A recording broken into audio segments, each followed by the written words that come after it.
Hi guys, it's me, Van. Today I'll read the second part of the story, A Midsummer Night's Dream. So now let's start.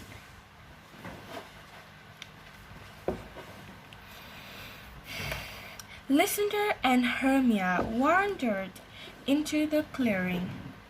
"My darling," said Lysander, you should rest. We've come a long way, and I think we might be lost. Look, you can lie down here, and I'll sleep over there." They were soon asleep. "What's this?" Puck looked down at Lysander. "A man in Athenia clothes." "He's the one, and there's the poor girl too." "Well, he's sure to see her when he wakes up. I'll put the flower juice on his eyes and go back to Oberon." He left without seeing Demetrius and Helena.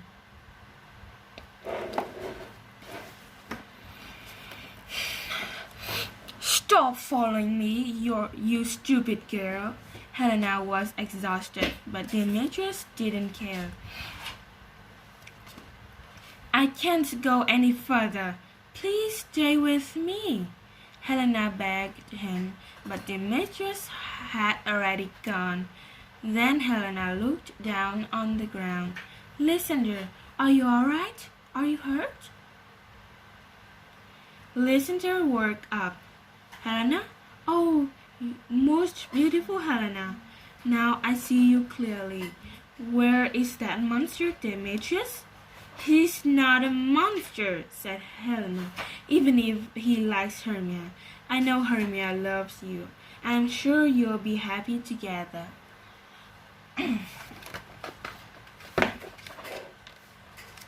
"Happy with Hermia?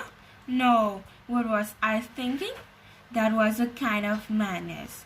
You're the one that I love." "You are laughing at me," said Helena.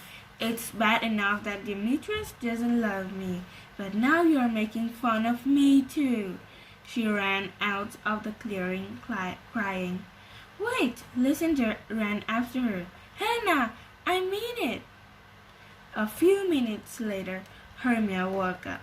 "Lysander, help me! Save me from this horrible snake." "No, it was only a dream." "But, Lysander, why don't you answer? Where have you gone?" She stood up and looked around. "Wherever you are, I'll find you, my love." Bottom and the other workmen had found a place for their practice. "This can be our stage," said Bottom. "There's plenty of space. Now we've looked at the play, and I think we should make a few changes." "Why's that?" asked Quince. "Well, I can't have Pyramus killing himself with a sword. The ladies won't like it at all. They'll be frightened of the lion too. I have an idea, thought. Before the play, we'll explain that it's all just pretending, and the lion isn't really a lion. Then everything will be all right." "All right, now let's start." Puck watched them from behind a tree. "These are the worst actors I've ever seen. They don't know how funny they are. Oh, but I have an idea to make them funnier still."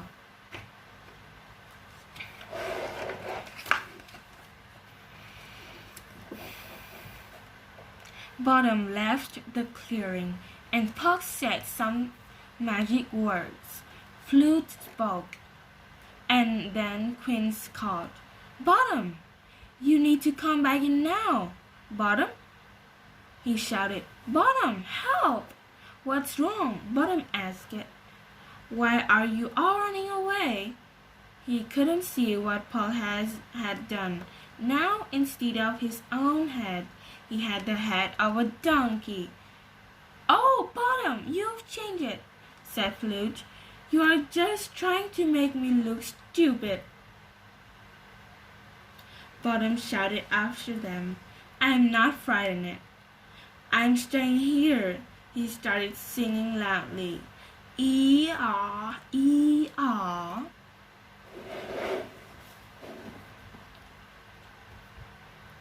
What's that lovely music? Said a sweet voice.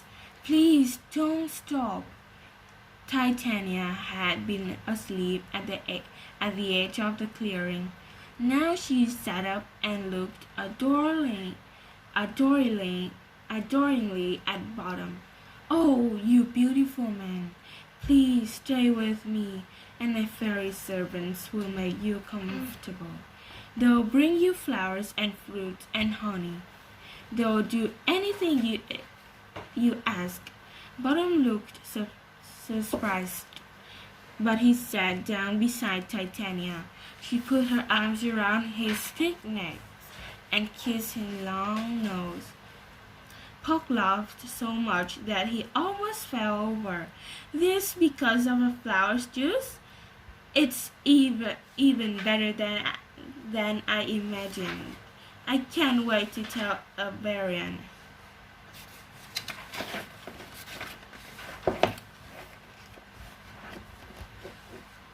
Oberon was delighted.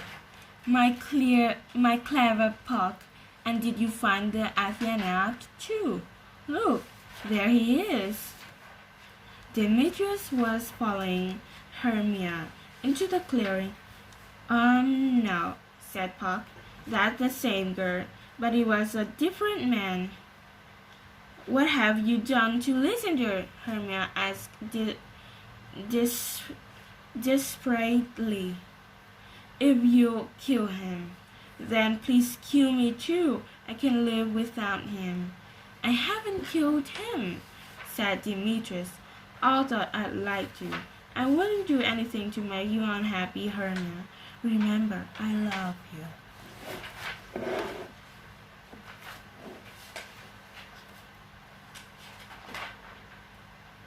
Stop it, begged Hermia. Just leave me alone. She walked quickly away.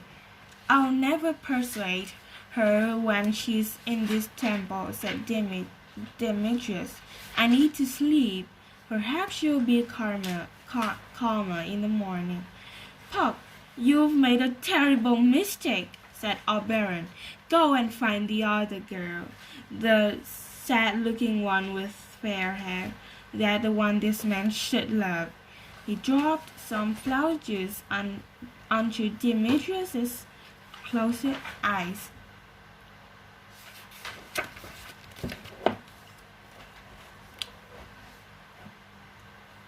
Soon Helena and Lysander came into the clearing. Please believe me that. Please believe me, said Lysander. I love you more than anything. You should tell Hermia that, said Helena. The sound of her voice woke Demetrius. Helena, is that you? Oh, perfect beauty, let me kiss you. Demetrius, you can have Hermia if you want, said Lysander. Let me be happy with Helena. Now you're both laughing at me, said Helena. You're horrible.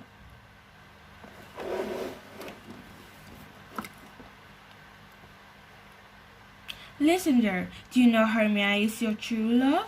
Said Demetrius. Look, she's coming.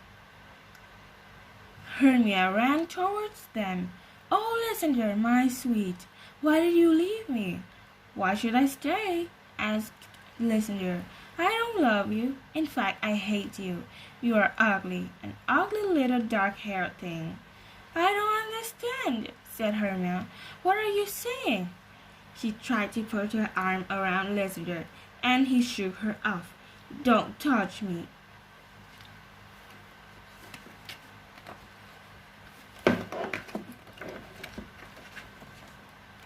Hermia turned angrily to Helena.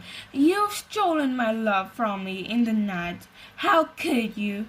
Helena pushed her away. And you are joining in their cruel trick. I thought you were my friend. Don't worry, Helena. I won't let her hurt you, said Lysander. Won't you? Said Demetrius. I'll protect Helena. I love her more than you do. He put his hand on his sword. Prove it, said Lysander, taking his own sword. Please help me, Helena begged then. She's always had a fierce temper, although she's only little.